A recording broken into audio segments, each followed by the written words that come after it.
साथियों नमस्कार। साथियों, पाकिस्तान जिस तरह से भारत को घेरने का प्रयास कर रहा था पिछले कई दशकों से, अब वही स्थिति पाकिस्तान के लिए हो गई है और पाकिस्तान को भारत जकड़ता जा रहा है चारों तरफ से। स्थिति पाकिस्तान की ऐसी होती चली जा रही है कि पाकिस्तान आने वाले समय में हो सकता है सामने से अटैक कर दे। ये वही पॉलिसी होगी जो 1971 में हमने अपनाई थी, जब हमारे मानेकशॉ साहब से इंदिरा गांधी ने कहा कि आप अटैक कर दीजिए पाकिस्तान पर। तब मानेकशॉ साहब ने कहा था कि ये मैं आपको डेट दे रहा हूं, पर्ची में बंद है, आप चेक कर लीजिए, पाकिस्तान इस तारीख को अपनी तरफ से अटैक करेगा। हम अटैक क्यों करें, पाकिस्तान से अटैक करवाएंगे और फिर पाकिस्तान को रेल देंगे। आपको कई जगह से ये खबरें मिल रही होंगी कि भारत हो सकता है ऑपरेशन सिंदूर पार्ट 2 में अपनी तरफ से पहल करे अटैक करने की। कई लोग इस तरह की बातें आपको बता रहे होंगे कि भारत भी पहला अटैक कर सकता है, लेकिन आप इस चीज को याद रखिएगा कि चाहे कुछ भी हो जाए, भारत पहला अटैक नहीं करेगा। भारत की यह पॉलिसी रही है। हम जिस तरह के सिद्धांतों को मानते हैं, जिस तरह की हमारी अभी तक की संस्कृति चली आई है, उस संस्कृति में भारत के ऊपर कभी भी यह दाग नहीं लगा है कि भारत ने किसी देश पर पहला आक्रमण किया हो। लेकिन हां, पहला आक्रमण पाकिस्तान करेगा, उसके बाद पाकिस्तान का क्या हाल होगा पूरी दुनिया देखेगी। इस तरह का माहौल बनाया जा रहा है हर तरफ से, और इसी में एक नई चीज जुड़ गई है और वो है ग्रेटर अफगानिस्तान का मैप। जी हां, आपने सुना होगा अफगानिस्तान में तालिबान का शासन है। आप ये भी जानते हैं कि तालिबान किस तरह की थिंकिंग रखता है, किस तरह के वहाँ स्कूल कल्चर है, किस तरह की शिक्षा वहाँ पर है, किस तरह की तालीम दी जाती है। वहाँ के बच्चों को, जिन्हें अभी तक ये तक नहीं पता होगा कि अफगानिस्तान पाकिस्तान का बॉर्डर क्या है, वहाँ के मदरसों में पढ़ने वाले बच्चे आजकल मैप बना करके ला रहे हैं, और जिस मैप में वो ड्यूरेंट लाइन को मान ही नहीं रहे हैं, पाकिस्तान को अफगानिस्तान में ही दिखा दे रहे हैं। ऐसा एक वाक्य सामने आया है जिसके बाद इंटरनेशनल पॉलिटिक्स गर्मा गई है। ग्रेटर अफगानिस्तान का एक मैप मदरसे के एक बच्चे ने वहां के मिनिस्टर को गिफ्ट किया है। इसमें पूरा का पूरा पाकिस्तान अफगानिस्तान के अंदर दिखा दिया गया है, और अलग अलग मदरसों से खबरें आ रही हैं कि बच्चों को बताया जा रहा है कि ये ड्यूरेंट लाइन जैसा कुछ नहीं होता। ये पाकिस्तान अफगानिस्तान के बीच में जो बॉर्डर है, ये कोई बॉर्डर नहीं है। जैसे हमारे देश में बचपन से बताया गया कि पीओके हमारा है, पाकिस्तान ने ले रखा है, ऐसे ही वहां बताया जा रहा है कि ये लाइन खींच के पाकिस्तान ने बंटवारा किया हुआ है, लेकिन ये पूरा पाकिस्तान हमारा है।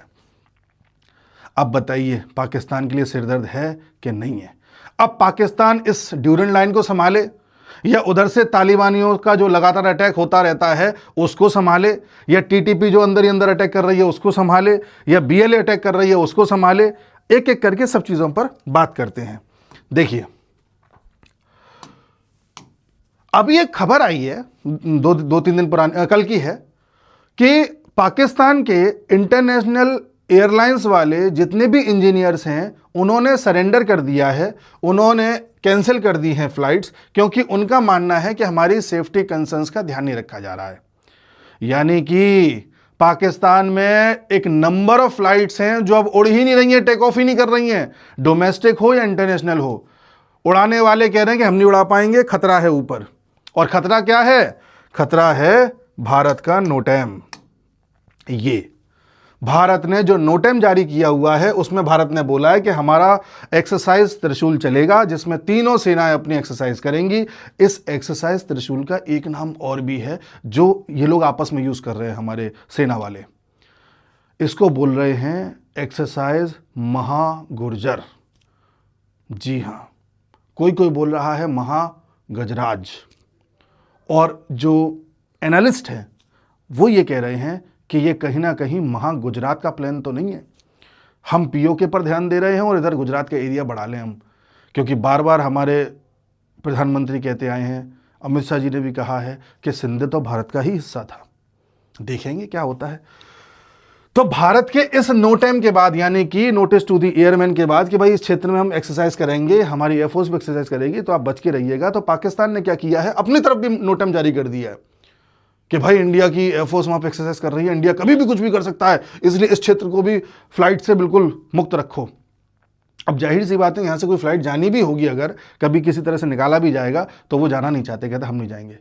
यानी कि पाकिस्तान दिन में नजर रखे हुए है कि कहीं कुछ हो ना जाए, और रात में अपने एयर बेसेस की लाइट्स बंद कर रहा है, जिससे कि हमारी एयरफोर्स को उनकी एयर बेसेस ना दिख जाएं और हम अटैक ना कर देंगे। तो हम दिन में उनको जीने नहीं दे रहे और रात में उनको सोने नहीं दे रहे। किस जगह पर? इस पॉइंट पर, पहला पॉइंट। दूसरा, इधर हम इनको सोने नहीं दे रहे हैं और इधर बलोच वाले इनको जीने नहीं दे रहे हैं।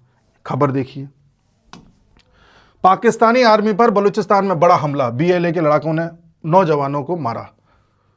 इधर बीएलए लगातार मार रही है, यानी कि उधर एयरफोर्स को बांधे रखा है हमने, इधर इनकी आर्मी को चैन नहीं पड़ पा रहा है कि किसको संभालें किसको ना संभालें।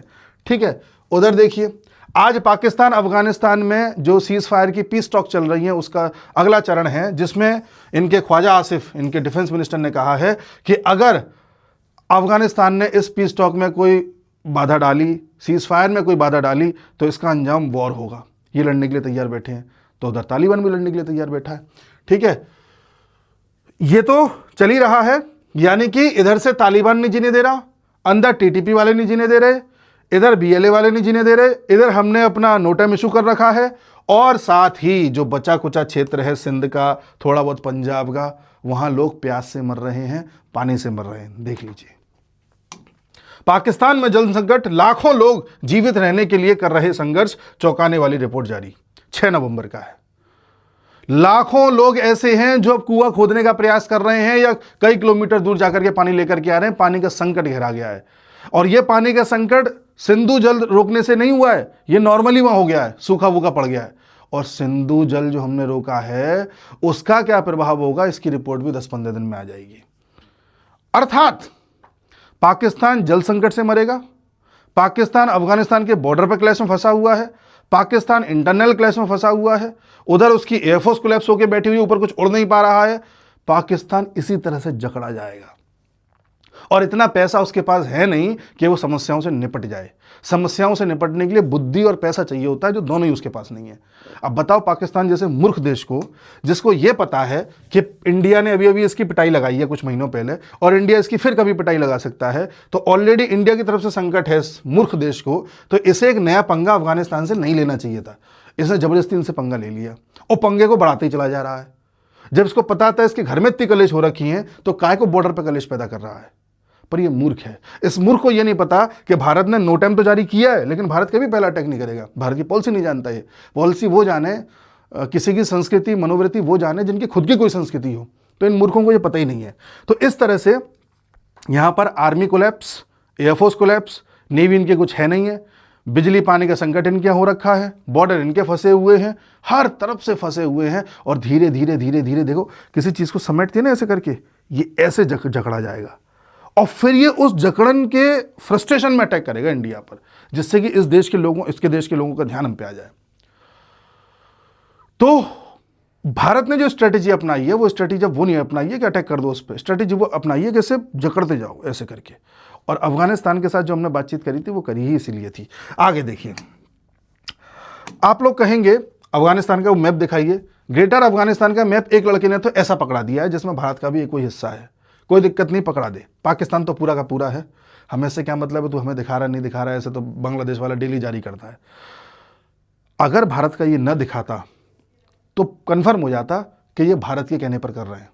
ठीक है, हमारा थोड़ा सा दिखा दे, कोई दिक्कत नहीं है। वहाँ के बच्चों को इस तरह की तालीम देना, अब वहाँ हर बच्चे को ये सिखाया जा रहा है कि पूरा पाकिस्तान हमारा है। जब ये बच्चे बड़े हो जाएंगे तो ये किस चीज़ के लिए लड़ेंगे कि पाकिस्तान हमें चाहिए, और ये लड़ने पे आ गए तो फिर कोई रोक पाएगा इन्हें? नहीं। पाकिस्तान ने जो अपने बच्चों को सिखाया था, जिन बच्चों को आतंकी बनाया था, बॉर्डर पे आके लड़वाता था हमारे यहाँ, अब वही चीज़ पाकिस्तान क्या होना स्टार्ट होगी, और वहाँ तो बच्चा 12-14 साल का हो जाता है, हथियार लेके निकल लेता है। वो पाकिस्तान के बॉर्डर पर स्टार्ट होगा, समझ रहे हैं आप?